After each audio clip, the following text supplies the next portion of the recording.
It's been a wildly innovative year for filmmaking, and online we've seen some really new interesting trends emerge.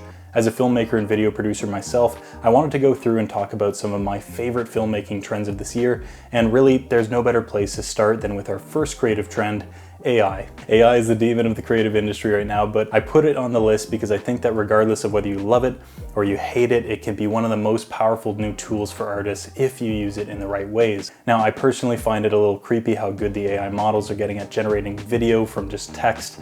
And honestly, I just don't love the idea of having films that were typed out on a computer instead of filmed. I really do feel like it takes so much away from the joy of filmmaking and actually going out and filming something yourself. But with that said, there are a few areas where I think that AI has been and will continue to be a game changer for filmmakers. Now, Adobe held their Adobe Max event, which went through some huge advancements in their AI features, like the generative extend function, which allows you to use generative AI to help you extend the length of your footage. As someone who's been video editing for a long time, there have been so many times where a piece of footage ends just slightly too early, and then I need to go and reorganize all the shots around it to properly match up with the content. So a feature like this is actually something I think could help a lot of filmmakers. I think the key here though is that you should use AI like an assistant to your project, not the director.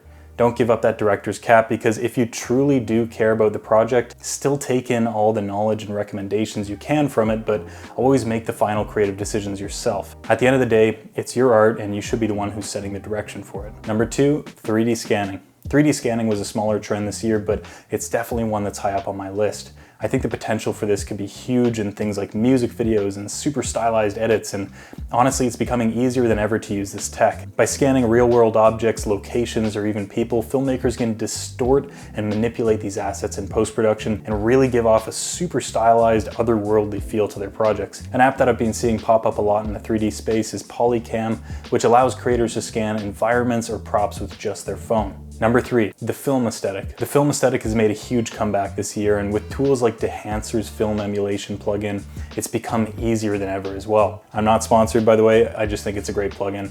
And honestly, up until now, the only way to really get that film look and make it believable was with, well, actual film, or by using things like the ProMist filters or other accessories to try and achieve components of the film look, like natural blooming in the highlights. But with plugins like Dehancer, I don't need any accessories and I can just adjust all my settings and even the film stock later in post. I love this trend because it's really helped people with any camera or budget level get into filmmaking, since you don't really need very high quality footage at all to achieve the look.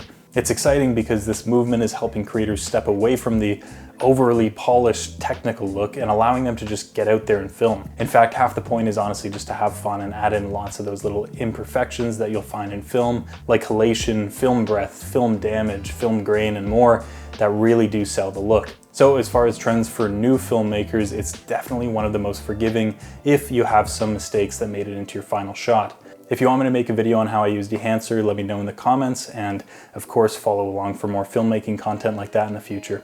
And lastly, number 4, the trend that tops all of them.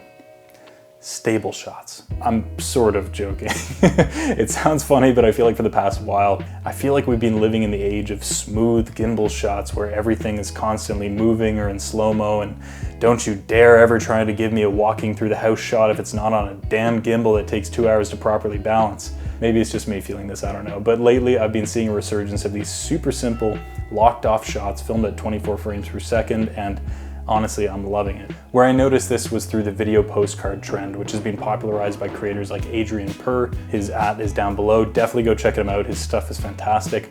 And it's all about having good composition, capturing some interesting action or nice ambient sounds, and of course, locking off your tripod and just letting the scene play out. I saw this a bit in 2023, but I feel like I'm seeing these shots everywhere now.